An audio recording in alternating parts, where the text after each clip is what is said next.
के बाद आपका एक बार फिर से स्वागत है न्यूज बुलेटिन में। शुरुआत करेंगे रीवा से, जहां E20 पेट्रोल को लेकर चल रही बहस के बीच भाजपा सांसद जनार्दन मिश्रा के एक कथित बयान पर विवाद खड़ा हो गया है। साथ ही बात लखीमपुर की होगी, जहां सरस्वती विद्या मंदिर सीनियर सेकेंडरी स्कूल के नवीन भवन निर्माण के लिए विधि विधान और वैदिक मंत्रोच्चारण के साथ भूमि पूजन किया गया। ऐसी तमाम खबरों पर करेंगे विस्तार से चर्चा। E20 पेट्रोल को लेकर चल रही बहस के बीच भाजपा सांसद जनार्दन मिश्रा के कथित बयान पर विवाद खड़ा हो गया है। रीवा हवाई अड्डे पर नई हवाई सेवाओं के शुभारंभ कार्यक्रम के दौरान E20 और शुद्ध पेट्रोल को लेकर सवाल के जवाब में सांसद की कथित टिप्पणी का वीडियो चर्चा में है। E20 पेट्रोल में एथेनॉल मिश्रण, वाहनों पर इसके प्रभाव और पेट्रोल की गुणवत्ता को लेकर उपभोक्ताओं के बीच पहले से सवाल उठते रहे हैं। ऐसे में सांसद के बयान को लेकर राजनीतिक और सामाजिक प्रतिक्रिया की चर्चा भी शुरू हो गई है।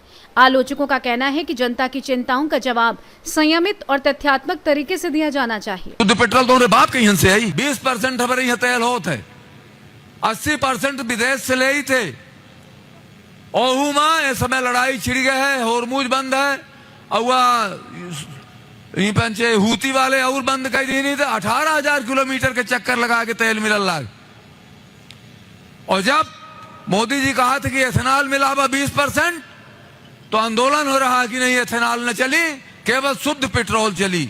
शुद्ध पेट्रोल तो बाप कहीं से आई, शुद्ध पेट्रोल है ये नहीं आता, इसमें तो कहां से आई। रीवा से सी न्यूज संवाददाता अर्जुन तिवारी की रिपोर्ट। खबर बदायूं से है। जिलाधिकारी अवनीश राय और वरिष्ठ पुलिस अधीक्षक अंकिता शर्मा ने श्रावण मास एवं कांवड़ यात्रा 2026 को सुरक्षित और शांतिपूर्ण ढंग से संपन्न कराने के लिए कछला, गंगा घाट और कांवड़ यात्रा मार्ग का स्थलीय निरीक्षण किया। अधिकारियों ने श्रद्धालुओं की सुरक्षता, पेयजल, प्रकाश, बैरिकेडिंग और घाट की व्यवस्थाओं का जायजा लेते हुए संबंधित अधिकारियों को आवश्यक दिशा निर्देश दिए। भीड़ और यातायात व्यवस्था को लेकर पार्किंग, रूट, डाइवर्जन, बैरियर और वैकल्पिक मार्गों की भी समीक्षा की गई। एसएसपी ने पुलिसकर्मियों को प्रमुख चौराहों, संवेदनशील स्थानों और कांवड़ मार्ग पर सतर्क रहने तथा श्रद्धालुओं की सहायता को प्राथमिकता देने के निर्देश दिए। प्रशासन ने कांवड़ यात्रा को जीरो इंसिडेंट, जीरो एक्सीडेंट के लक्ष्य के साथ सुरक्षित और सुगम बनाने की बात कही।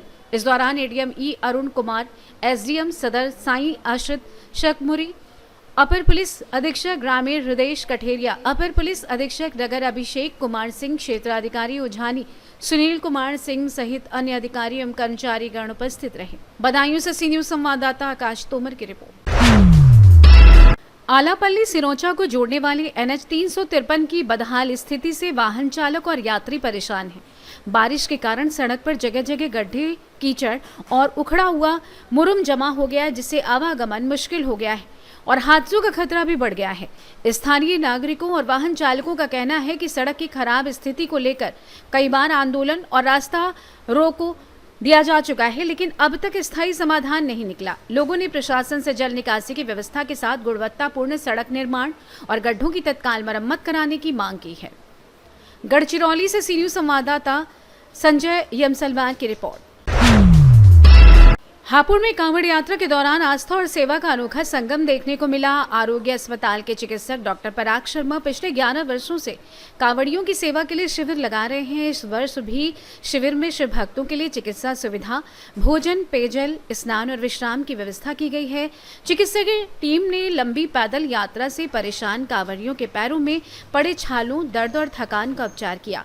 डॉक्टर पराग शर्मा की बेटी प्रिशा ने महिला कांवड़ियों की सेवा में सहयोग किया। वहीं भाजपा के पूर्व जिलाध्यक्ष उमेश राणा ने भी शिविर में पहुंचकर कांवड़ियों की सेवा की और उनके पैरों में पड़े छालों पर पट्टी बांधी। डॉक्टर पराग शर्मा ने कहा कि कांवड़ यात्रा केवल धार्मिक आयोजन नहीं, बल्कि सेवा और मानवता का अवसर भी है। हर साल की तरह इस बार भी आपने कांवड़ शिविर लगाया है, इस बार क्या खास है कांवड़ियों की? खास क्या, बेसिकली हर बार ये 11वां कांवड़ सेवा कैंप है हमारा, ईश्वर की आशीर्वाद से। और हर साल की भांति इस बार भी कांवड़ियों के रहने की, खाने की, स्नान की, ध्यान की, साथ में चिकित्सा सेवाएं हम लोग देते आ रहे हैं।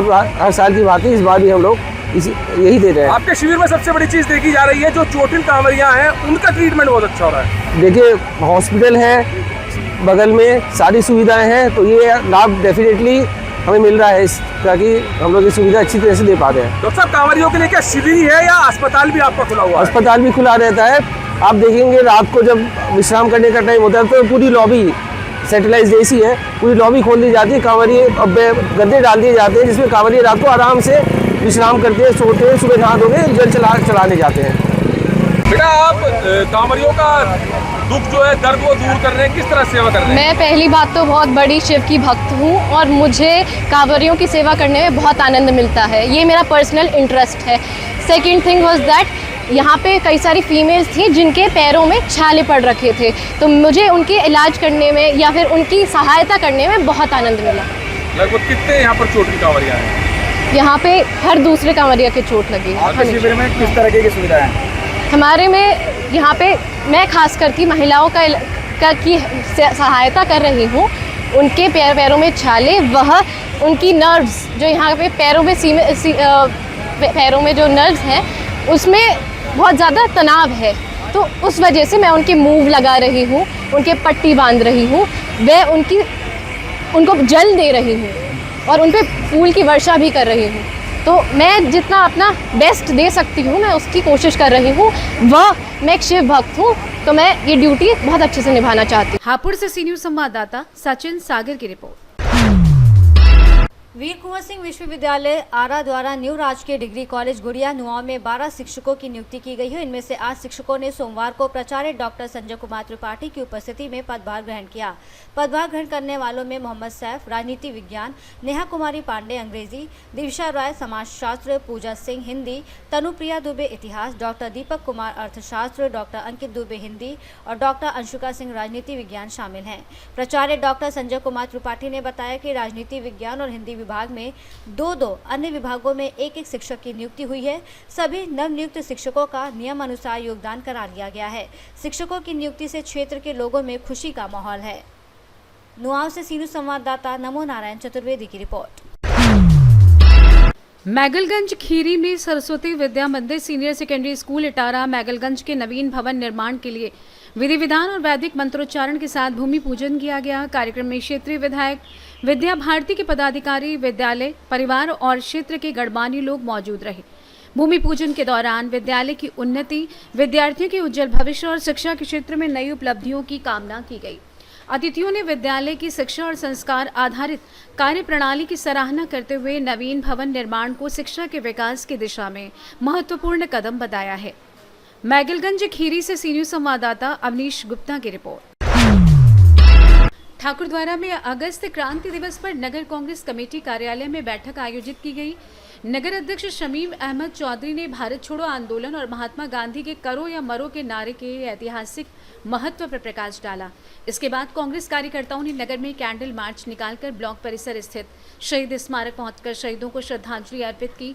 इस दौरान जिला उपाध्यक्ष सलमा आगा, शरीफ आज़ाद, जिला सचिव हाजी रईस अहमद खां उर्फ बल्ले भाई, मोहम्मद दीन सिद्दीकी, शरीफ सिद्दीकी, युवक कांग्रेस जिला उपाध्यक्ष इस्लाम सलमानी, जिला महासचिव अब्दुल्ला अंसारी, मुइन कुरैशी, मोहसिन अख्तर, एडवोकेट इदरीस कस्सार, सभासद जाहिद अली, एडवोकेट याकूब सैफी, दबीर हुसैन अंसारी, यामीन Siddiqui, master rice Ahmad, master Shahid Hussain, अमर सिद्दीकी की शमशेर अंसारी, जाकिर अंसारी, आमिर हुसैन, डॉक्टर हाजी बाबू हुसैन, हाजी इकबाल अंसारी, एहतशाम सिद्दीकी, हुजैफा सिद्दीकी सहित अन्य कांग्रेस जन मौजूद रहे। जो कैंडल मार्च निकाला जा रहा है नगर कांग्रेस कमेटी कार्यालय ठाकुरद्वारा से शहीद स्थल ब्लॉक परिसर तक, ये 8 अगस्त 1942 को मुंबई में कांग्रेस का अधिवेशन हुआ था। उसको अगस्त क्रांति का नाम भी दिया गया था। वहाँ से नारा बुलंद हुआ था, अंग्रेजों भारत छोड़ो। क्योंकि कल प्रयागराज में छात्र गूंज कार्यक्रम था जिसमें माननीय राहुल गांधी जी आए थे, तो सभी जिले के प्रदेश के नेता प्रयागराज गए हुए थे, जिनके कल 8 तारीख को हम ये प्रोग्राम नहीं कर पाए। आज जिला अध्यक्ष माननीय विनोद कुमार जी के निर्देशानुसार आज हम ये कैंडल मार्च निकाल रहे हैं। कैंडल मार्च कहाँ से कहाँ तक जाएगा? ये कैंडल मार्च नगर कांग्रेस कमेटी बाजारगंज स्थित कार्यालय से शुरू होगा और ठाकुरद्वारा ब्लॉक परिसर में जो शहीद स्मारक है वहाँ जाकर संपन्न होगा। मुरादाबाद से सी न्यूज़ संवाददाता देशरतन सिंह की रिपोर्ट। खबर प्रयागराज से है। उत्तर प्रदेश राजेश टंडन मुक्त विश्वविद्यालय की ओर से सोमवार को सोनाऊ क्षेत्र के लहरा गांव स्थित कंपोजिट विद्यालय में नशा उन्मूलन एवं जन जागरूकता अभियान के तहत नुक्कड़ नाटक आयोजित किया गया। विश्वविद्यालय के विद्यार्थियों और शोधार्थियों ने अभिनय के माध्यम से नशे के शारीरिक, मानसिक, पारिवारिक और सामाजिक दुष्प्रभावों को सामने रखते हुए लोगों को नशे से दूर रहने का संदेश दिया। इस अवसर पर कुलपति सत्यकाम ने कहा कि नशा केवल व्यक्ति ही नहीं बल्कि पूरे परिवार और समाज को प्रभावित करता है। उन्होंने युवाओं और ग्रामीणों से नशा मुक्त जीवन अपनाने तथा समाज में जागरूकता फैलाने का आह्वान किया। कार्यक्रम संयोजक प्रोफेसर ज्ञान प्रकाश यादव ने कहा कि नुक्कड़ नाटक के माध्यम से गंभीर सामाजिक मुद्दों का संदेश आसानी से आमजन तक पहुंचाया जा सकता है। इस अवसर पर विश्वविद्यालय के कुलसचिव कर्नल विनय कुमार, प्रोफेसर विनोद कुमार गुप्त, प्रोफेसर मीरा पाल, डॉक्टर साधना श्रीवास्तव, डॉक्टर अमरेंद्र कुमार यादव, डॉक्टर धर्मराज यादव तथा डॉक्टर आशा कृष्ण सहित विश्वविद्यालय परिवार के सदस्य, विद्यालय के शिक्षक, विद्यार्थी एवं बड़ी संख्या में ग्रामवासी उपस्थित रहे। प्रयागराज से सीनियर संवाददाता सलमान की रिपोर्ट। सारंगपुर में रात से हो रही मूसलाधार बारिश के बीच पड़ाना बाईपास पुलिया के पास बड़ा हादसा हो गया। नाले के तेज बहाव को देखते हुए प्रशासन और ग्रामीणों ने वाहन चालक को आगे जाने से मना किया, लेकिन चालक ने इको वाहन को पानी के बीच से निकालने की कोशिश की। देखते ही देखते 11 यात्रियों से भरी इको तेज बहाव की चपेट में आकर बह गई। हादसे के बाद ग्रामीणों ने रस्सियों की मदद से बचाव अभियान शुरू किया और 2 यात्रियों को सुरक्षित बाहर निकाला। तलाश के दौरान 2 महिलाओं और करीब 3 साल के बच्चे समेत 3 शव बरामद किए गए। एक घायल व्यक्ति को अस्पताल में भर्ती कराया गया है। वहीं 5 यात्रियों के लापता होने की सूचना है। तेज बारिश और नाले के उफान के बीच प्रशासन व ग्रामीण लापता लोगों की तलाश में जुटे हुए हैं। राजगढ़ से सीनियर संवाददाता जावेद खान की रिपोर्ट। सारंगपुर क्षेत्र में देर रात हुई मूसलाधार बारिश से जनजीवन प्रभावित हो गया। लगातार बारिश के चलते नदी नालों का जलस्तर बढ़ने से कई गांवों में पानी घुस गया और ग्रामीणों को परेशानी का सामना करना पड़ा। सबसे ज्यादा असर सामगी घाटा गांव में देखने को मिला, जहां घरों में पानी भरने के बाद प्रशासन ने 32 परिवारों को रेस्क्यू कर सुरक्षित स्थान पर पहुंचाया। ग्रामीणों के अनुसार कुंडालिया डैम के कारण हर साल बरसात में गांव प्रभावित होता है और कई परिवार अब भी मुआवजे का इंतजार कर रहे हैं। वहीं कई अन्य गांव में खेत और रास्ते जलमग्न हो गए हैं। तेज बारिश के दौरान 11 केवी बिजली लाइन टूटने से करीब 22 गांवों में बिजली आपूर्ति ठप हो गई है। हालात को देखते हुए प्रशासन ने स्कूल और आंगनबाड़ी केंद्रों में छुट्टी घोषित कर दी है। राहत एवं बचाव टीमों द्वारा प्रभावित परिवारों को सुरक्षित स्थान पर ठहराने के साथ अनावश्यक सुविधाएं उपलब्ध कराई जा रही हैं। राहत की बात तो यह है कि अब तक किसी जनहानि की सूचना नहीं है।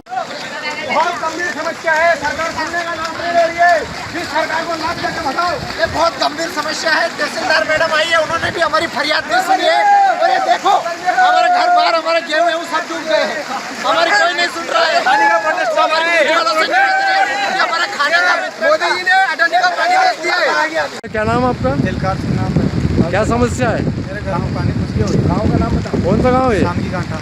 तो यार डैम वाले ने कोई मुआवजा नहीं दिया किसी को? नहीं दिया हमारे। और ये परेशानी हमेशा बनी हुई है। हाँ। आपने मांग करी कहीं? करी मांगा। कहाँ बोला? हमने भोपाल भी चल गया, कलेक्टर साहब मैडम चल गया। विधायक जी को बोला? विधायक जी आया अभी अपना। नहीं आया। बोला कि नहीं बोला उनको? नहीं बोला, उन्होंने कुछ भी नहीं बोला। नहीं, उनको ये बोला कि नहीं हमारी ये समस्या है? उन्होंने करा दिया, हमने करा दिया, लेकिन अभी तक नहीं हुआ। ना, उन्होंने ये बोला कि कितने लोग प्रभावित हुए गाँव में अभी तक? हम कम से कम कितना परिवार? 40 परिवार। हाँ 40 परिवार रजिस्ट्री हुई थी। अच्छा राजेंद्र सिंह, ये बताओ इस गांव में कितने लोगों की रजिस्ट्री हुई है जिनको मुआवजा मिला? अभी 160 परिवार थे। हाँ। इसमें से 148 परिवार बचे हुए हैं। हाँ। 12 लोगों को मुआवजा दिया गया है। अच्छा। बाकी लोगों का आश्वासन और अभी चल ही रहा है कि भोपाल और शासन प्रशासन इस सब पे डैम वाले बोलते हैं, RW वाले ये कि हमने फाइल भेज दी है। बार ऐसे ही चलता है और हर साल ऐसे टीम आती है और फोटो वोटो ले जाती है। बचाने वाली रेस्क्यू वाली टीम आती है, घर से शिफ्ट करके उनको पंचायत में छोड़ देते हैं, 1-2 दिन रखते हैं, वापस मुख्य व्यवस्था। अब लोगों का कहना ये है कि हमें कहीं ना कहीं वैकल्पिक व्यवस्था हो तो इससे निदान मिले। अभी 5-7 घंटे में ऐसी स्थिति बन गई, अगर कहीं ऊपर कच्चा डैम है, अगर वो फूट जाता है तो लोगों को कैसे बचाएंगे? अभी तो कुछ लोगों के परिवार में इधर उधर शिफ्ट करे हमने लोगों को। 40-45 परिवार ऐसे हैं जो बिल्कुल इससे परिवार से उनको इधर उधर शिफ्ट किया गया है। बाकी सारे लोगों को ऐसा हो रहा है, तब कहीं ना कहीं इसकी रूपरेखा बनाएंगे बिल्कुल रहने के लिए, खाने के लिए। अभी अचानक तो कोई करता नहीं है। अभी गांव में कौन कौन अधिकारी आए थे? अभी कोई नहीं, बस पटवारी जी है और तहसीलदार मैडम आई है। बाकी और डैम वाले कुछ भी नहीं आए। अभी कोई भी नहीं आया। प्रतिनिधि ने अभी सुन ली, बस बोल रहे हैं कि हाँ आ रहे हैं। सारंगपुर से सीनियर संवाददाता जावेद खान की रिपोर्ट। कराहल ब्लॉक के 74 माध्यमिक विद्यालयों में Room to Read India Trust और जिला शिक्षा विभाग के सहयोग से परियोजना शक्ति के तहत बालिकाओं को जीवन कौशल शिक्षा दी जा रही है। कार्यक्रम से जुड़ी 3462 बालिकाओं के लिए स्टूडेंट हैंडबुक और प्रशिक्षित शिक्षकों के लिए टीचर हैंडबुक का विमोचन जिला कलेक्टर सुश्री शीला दाहिमा ने किया। इस दौरान कलेक्टर ने कहा कि जीवन कौशल शिक्षा से बालिकाएं महत्वपूर्ण निर्णय लेने और भविष्य की चुनौतियों का सामना करने में सक्षम बनेंगी। कार्यक्रम में रूम टू रीड के प्रतिनिधि कंचन जोशी और विवेक परिहार ने परियोजना के तहत होने वाली गतिविधियों की जानकारी दी। श्योपुर से सी न्यूज संवाददाता राम की रिपोर्ट। फिलहाल के लिए इस खास बुलेटिन में बस इतना ही। देश दुनिया की तमाम बड़ी खबरों को जानने के लिए जुड़े रहिए सी न्यूज भारत के साथ। हर खबर आपके साथ, आपके हाथ।